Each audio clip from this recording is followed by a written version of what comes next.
एक बार की बात है, एक गांव में एक माँ और एक बेटी रहती थी। उसकी बेटी का नाम गीता था और उसका काम गायों की देखभाल करना और दूध को बाजार में ले जाकर बेचना था।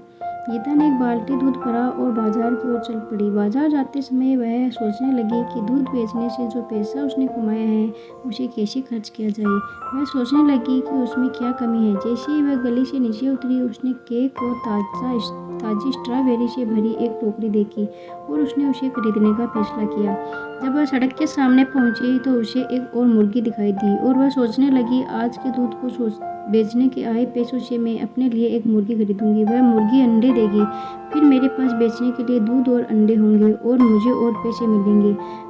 वह फिर सोचने लगी, इतने पैसों से मैं और गायें जोड़ दूंगी, वे गायें और दूध देगी और मेरे पास बेचने के लिए बहुत सारा दूध है। सारा दूध बेचने के बाद वह बहुत सारा पैसा आता है तो मैं वह सारा पैसा जमा कर दूंगी और मैं एक घर खरीद लूंगी। लेकिन वह फिर से सोचने लगी। वो पूरी तरह से अपने ख्यालों में मग्न थी। उसने फिर से सोचा, आखिरकार मैं फैंसी कपड़े खरीदूंगी और अच्छी दिखूंगी, तब गांव की सभी लड़कियां मुझे ईर्ष्या करेगी। अपने विचारों में आनंदित होकर वह नृत्य करने लगी। उत्साहित होकर वह भूल गई कि उसके सिर पर दूध से भरी बाल्टी थी और उसे जमीन पर पटक दिया। उसकी दूध की बाल्टी भी जमीन पर गिर गई।